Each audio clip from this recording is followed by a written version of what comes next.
This map that we have been using has been an absolute treasure trove of information regarding things that we have found in Antarctica. But today, I'm going to show something else I missed, and I can't believe I missed it. It has to do with the language being used here. This region down here at the bottom that says Psittacorum regio. Now, the first word, psittacorum, I had never heard before, so I looked it up, and initially it takes you to this plant that exists only in Caribbean regions. It's very colorful, reds and blues and yellows, and from a distance, it can kind of look like a parrot or a parakeet, a brightly colored bird. So that's where the name came from. Well, this other word, regio, I just glossed over it, not looking close enough at it, and man, I tell you what, wait till you guys see this. You're not going to believe it. Psittacorum regio means royal parrot or royal parakeet. I had just let it go right over my head thinking region. Maybe they left off the N or something. It means royal. So when you type in royal parrot or royal parakeet, guess what comes up? We'll get to this in a minute, but you're not going to believe this. This thing called the royal parrot finch. Now, this is definitely not a parrot or a parakeet. It's a finch. But it has a lot of different colors to it. The red and the blue. And it's not a very big animal. But it's native and endemic to this place called Vanuatu Island. Now, many of you have asked, why have I stopped doing the videos about the whole Pentagon thing, the connecting structures around the world? Well, I haven't stopped doing the investigation, I just haven't done videos about it. And I was getting ready to do a new one. One of the locations, one of the key locations that I found for this Stargate network is on Vanuatu Island, and this is the only place this bird is found. Now, here's something that is going to blow your mind. I want you to look really closely at this bird, the head shape. This is a location I found in Antarctica, totally, completely unrelated.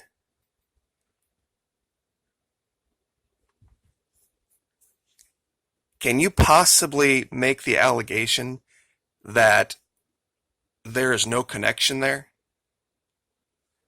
And I'll give you the location in the year 10/22/2012. I'll give you the location. You can go with Google Earth Pro and you can find this bird head image and you can correlate it to this thing called the royal parrot finch. Now, I'm not making the allegation that they're still in Antarctica. The allegation I'm making is that they used to be in Antarctica and people made veneration to them. They made images of them, whether they were statues or wall carvings or whatever.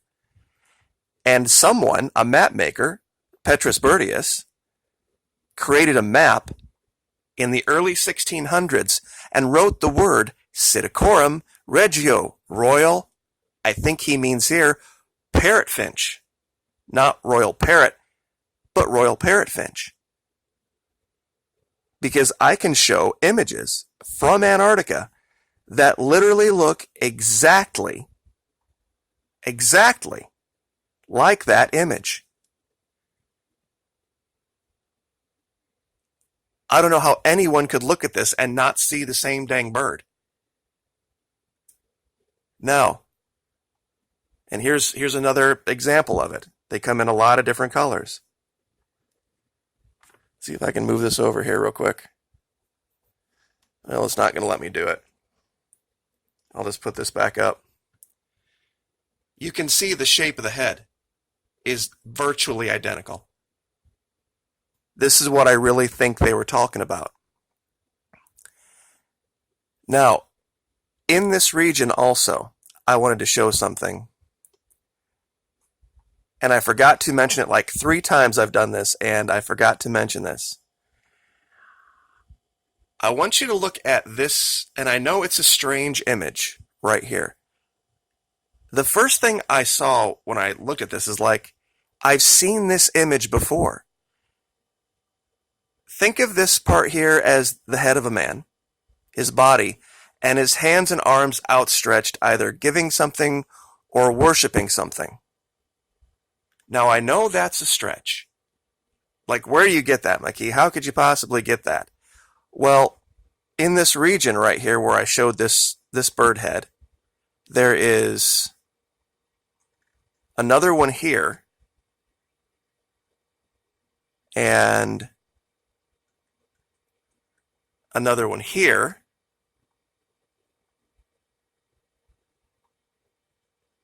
this one here is kind of on its side. Let me see if I can spin this around so you can see it. There's the nose and the 2 eyes.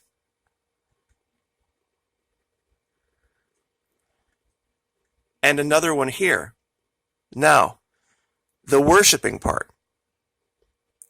There is another location where I can show that exact same image of, I guess, for lack of a better term, prostration, or hands outstretched in worship, or something like that. Watch this.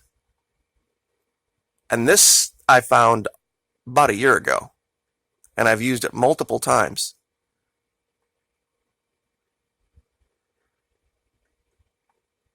Look at this guy down here. Hands outstretched, head back. And what's right in the region?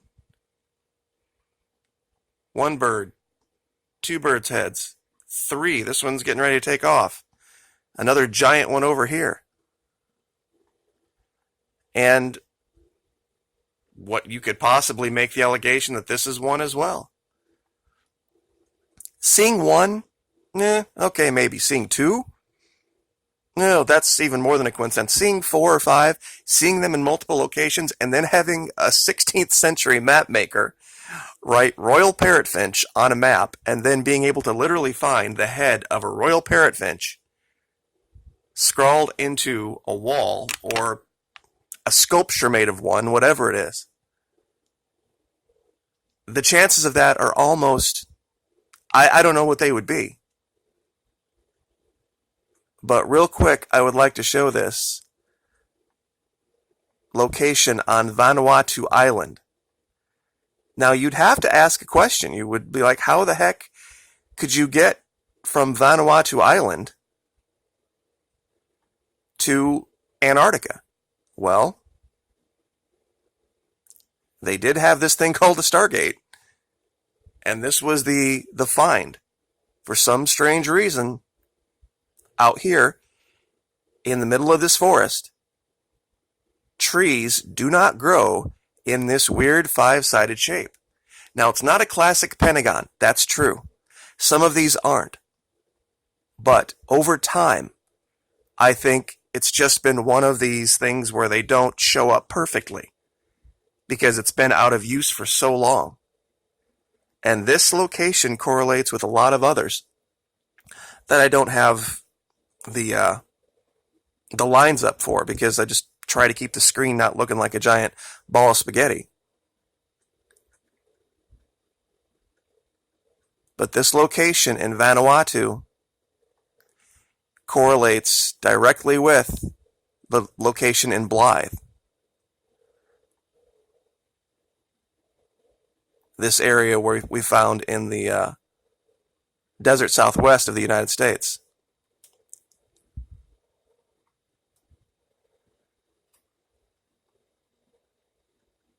There's just too many parallels.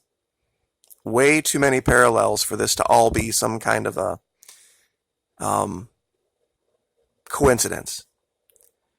And the last thing I'll show, I think the last place that I left off with the at least public investigation of the Pentagon networks is this northern network that correlates to Iceland.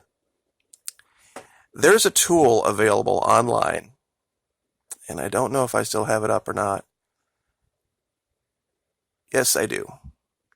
It's a map tunneling tool, and I'll give you the link to this so that you can go here for yourself. Iceland, if you were to draw a line directly through the globe and come out the other side, would come out at the Stargate that we found. And you can do that for yourself here. You can do that with any location. You just basically move the line around on one side and it correlates around on the other map, and then you can zoom in and see where you're at. One of the strangest things is that there's a city out in the middle of nowhere in Brazil named Polo Norte, which literally means North Pole. If you draw that line directly through the globe, it comes out at the Paracel Islands off the coast of China. That area that's so contested with all of these freedom of navigation exercises the Navy is doing and these fake islands that China is building. If you draw a line straight through the globe to the other side, there's a city that says Polo Norte, meaning North Pole. If they have already some information about there being a future upcoming pole flip, it would explain both things. Because after something like that would happen, there would of course be all of this upheaval and problem. And you would need to have some locations demarcated out so that you would know exactly where the poles would be.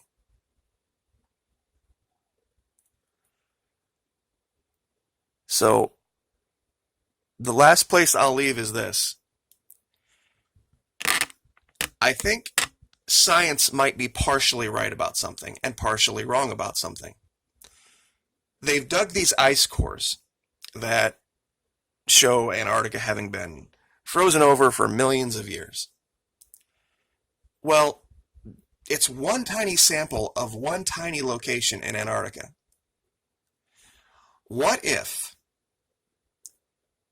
during an ice age, someone had visited North America and they had dug a core somewhere near, say, Mount McKinley or Denali, whatever you want to call it?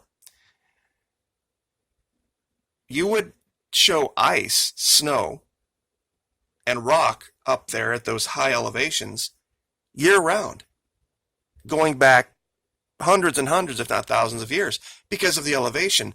Well, where they're drilling the ice core in Antarctica to get all this information is way out on the western ice sheet, where the elevations are super high. There may have been a time that this continent was partially temperate and tropical, but also had higher elevations that were permanently covered with snow and ice. So you couldn't really take that one location and say it was an indicator of the weather everywhere. Also, if my allegation about the tip of South America and the Antarctic Peninsula having been connected is true, you see these storms that circle Antarctica? That wouldn't have necessarily been the case. There would have been areas, but the currents would have been completely different. And we all know that currents are what really drive the weather, ocean currents. So there could have been regions just to the west and just to the east of the peninsula where it met Tierra del Fuego that were temperate and warm because there was no flowing water through there. I think honestly when that broke through and all of that stormy weather has a chance now to completely envelop the continent, it would explain why it got so icy and snowy so quick, just over a matter of a couple hundred years, and why they're seeing what they're seeing. So, anyway, just a theory I'd like to put out there. It would make sense to what the maps say. It would make sense to what we're physically seeing with our own eyes. And to also what science is saying. All three things would come together. And I guess I'll just leave that there. Like, share, subscribe.